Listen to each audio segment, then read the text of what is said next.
Jeshi la Ukraine limeangusha droni 90 kati ya 174 zilizorushwa na Urusi usiku wa kuamkia leo Jumatatu.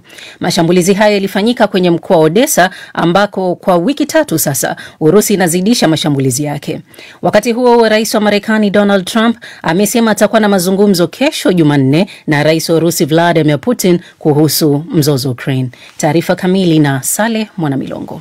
Jeshi la anga la Ukraine limesema mashambulizi ya droni za Urusi yaliyalenga miji ya Odessa, Kharkiv, Dnipropetrovsk, Kirorov, Sumy na Chernihiv. Mashambulizi hayo yalifanyika pia kwenye mji mkuu Kiev. Jeshi limesema lilitumia vifaa vya kivita vya kielektroniki kuangusha droni zingine 70. Gavana wa jimbo la Odessa Ole Kipa amesema raia mmoja alijeruhiwa wakati wa shambulio hilo ambalo liliharibu shule ya chekechea, nyumba ya makazi ya kibinafsi, duka na gari la abiria. Kipa amesema takriban watu 500 katika vitongoji vya Odessa wameachwa bila umeme baada ya droni kuharibu miundombinu za nishati. Kwa upande wake, Wizara ya Ulinzi ya Urusi imesema vikosi vyake vimechukua kijiji cha Stepov mkoani Zaporizhia, mashariki mwa Ukraine. Huku hayo yakijiri, Rais wa Marekani Donald Trump anapanga kufanya mazungumzo na kiongozi mwenzake wa Urusi Vladimir Putin kesho Jumanne. Trump amesema mazungumzo hayo yanahusu juhudi za kuvimaliza vita vya Ukraine. Kulingana na Trump, ardhi na mitambo ya kufua umeme ndiyo kiini cha mazungumzo ya kufikia amani kati ya Urusi na Ukraine.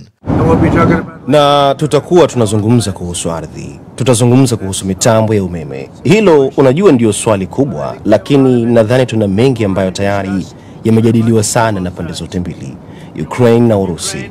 Tayari tunazungumza kuhusu hilo. Maafisa wa Marekani walielezea matumaini yao kwamba makubaliano ya kusitisha mapigano kati ya Ukraine na Urusi yanaweza kufikiwa katika wiki chache zijazo. Hapo awali, Moscow ilisema kuwa waziri wa mambo ya nje wa Marekani Marco Rubio alikuwa na mazungumzo ya simu na mwenzake wa Urusi Sergei Lavrov kujadili mambo madhubuti ya utekelezaji wa makubaliano kati ya Urusi na Ukraine.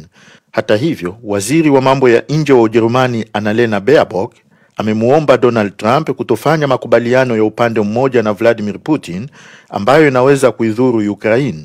Akizungumza leo Jumatatu katika mkutano wa mawaziri wa mambo ya nje wa Umoja wa Ulaya mjini Brussels, Baerbock alisisitiza umuhimu wa umoja wa nchi za Magharibi, akisema kwamba hadhi ya Ukraine lazima ibaki kuwa msingi wa mazungumzo yoyote.